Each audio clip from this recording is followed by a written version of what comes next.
লক্ষ্মীপুরে মোবাইল কোর্টে গাঁজা ও ইয়াবা সেবনরত 4 যুবককে জেল ও অর্থদণ্ড করেছে মোবাইল কোর্ট। বুধবার সদর উপজেলার বাগবাড়ি এলাকায় মাদকদ্রব্য নিয়ন্ত্রণ অধিদপ্তরের সহযোগিতায় মোবাইল কোর্ট পরিচালনা করেন উপজেলা নির্বাহী অফিসার জামশেদ আলম রানা।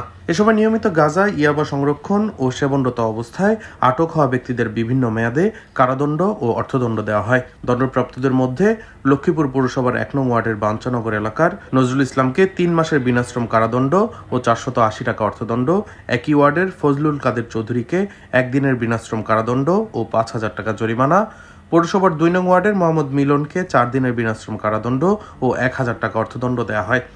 এছাড়াও একই ওয়ার্ডের বাঞ্চানগরের মোর্শেদ আলম নিশাদকে 3 দিনের কারাদণ্ড ও 2,000 টাকা জরিমানা করা হয়। অভিযানের সময় মাদক বিক্রয় ও ইয়াবা সংরক্ষণের অভিযোগে পৌর 1 নং ওয়ার্ডের মোহাম্মদ বাদশা মিয়ার ছেলে মোহাম্মদ রবিনের বিরুদ্ধে নিয়মিত মামলা রুজু করা হয়। তিনি পলাতক রয়েছেন। তার কাছ থেকে 150 গ্রাম গাঁজা উদ্ধার করা হয় এবং তার বিরুদ্ধে একাধিক মামলা রয়েছে বলে জানিয়েছেন মাদকদ্রব্য নিয়ন্ত্রণ অধিদপ্তরের পরিদর্শক SM আলম খান। সদর উপজেলা নির্বাহী কর্মকর্তা জামশেদ আলম রানা জানান, গোপন সংবাদের ভিত্তিতে জানা যায় উপজেলা পরিষদের সামনে মাদক বিক্রয় ও সেবনের আলামত পাওয়া গেছে। আটককৃত ব্যক্তি ঘটনাটি স্বীকারও করেছেন। তিনি আরো জানান, জনস্বার্থে মাদক বিরোধী অভিযান চলমান থাকবে।